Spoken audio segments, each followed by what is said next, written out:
ఇప్పటికే అనౌన్స్ చేసిన సీక్వెల్ సినిమాల్లో బాలయ్య, బోయపాటి, అఖండ 2 ఈగర్ గా వెయిట్ చేస్తున్నారు నందమూరి ఫ్యాన్స్. తాజాగా అఖండ 2 గురించి సాలిడ్ అప్డేట్ ఒకటి బయటకు వచ్చింది. ఇంతకీ ఏంటా అప్డేట్?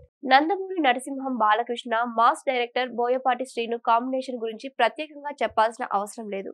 సింహ, లెజెండ్, అఖండ సినిమాలతో మాస్ ర్యాంపేజ్ చూపించారు బాలయ్య, బోయపాటి. ముఖ్యంగా అఖండ సినిమా అఖండ విజయాన్ని అందుకుంది. తమన్ దెబ్బకు థియేటర్స్ బాక్స్లు పగిలిపోయాయి. ఇక బాలయ్య ర్యాంపేజ్ కు బాక్స్ ఆఫీస్ బద్దలైంది. దీంతో అఖండ 2 కూడా ఉంటుందని అప్పుడే చెప్పేశాడు బోయపాటి. కానీ ఎప్పుడు సెట్స్ పైకి వెళ్తుందనే విషయం క్లారిటీ ఇవ్వలేదు. అందుకే ఈ సీక్వెల్ ఎప్పుడు స్టార్ట్ అవుతుందా అని, ఎప్పుడు రిలీజ్ అవుతుంది అని ఎదురు చూస్తున్నారు నందమూరి ఫ్యాన్స్. లేటెస్ట్ అప్డేట్ మాత్రం అఖండ 2 రెడీ అని అంటున్నారు. అఖండ తర్వాత రామ్ తో స్కంద సినిమా తెరకెక్కించారు బోయపాటి. బాక్స్ ఆఫీస్ దగ్గర ఈ సినిమా మిక్స్డ్ రిజల్ట్స్ సొంతం చేసుకుంది. ఈ సినిమా తర్వాత మరో ప్రాజెక్ట్ అనౌన్స్ చేయలేదు బోయపాటి. తమిళ్ హీరో సూర్యతో ఉంటుందనే టాక్ ఉన్నప్పటికీ క్లారిటీ లేదు. ప్రస్తుతం బోయపాటి శ్రీను అఖండ 2 స్క్రిప్ట్ వర్క్ తో బిజీగా ఉన్నట్టుగా తెలుస్తోంది. లేటెస్ట్ అప్డేట్ ప్రకారం బోయపాటి శ్రీను రాసిన కథకు మాటల రచయిత ఎం రత్నం డైలాగ్స్ పూర్తి చేశాడని తెలుస్తోంది.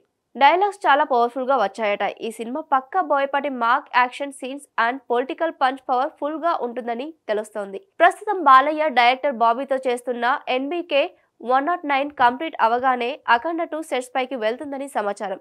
ఈ సినిమాను ప్రముఖ నిర్మాణ సంస్థ గీతా ఆర్ట్స్ బ్యానర్ పై అల్లు అరవింద్ నిర్మించే ఛాన్స్ ఉంది. Hit TV presents like, share, comment. TV వాళ్ళకు కూడా నేను ఒక సర్ప్రైజ్ ఇద్దాం అనుకుంటున్నాను. మీరు మాత్రమే జెస్సీ ఎందుకు అయ్యారు? ఇలాంటి అమ్మాయిలకి పిలవడానికి బాగుంటుంది. చందు సాయికి like you and have a జనాలకి ఒక పేరు నచ్చిందంటే దీనికి ఒక ప్రాసెస్ ఉంటుంది. ఎందుకు ప్రాసెస్? డైరెక్ట్‌గా వెళ్ళిపోదాం. ఏదైనా ఒకటి మర్చిపోయినావా నువ్వు? మర్చిపోయినా మేడం. ఏం మర్చిపోయావు? నా గుండె.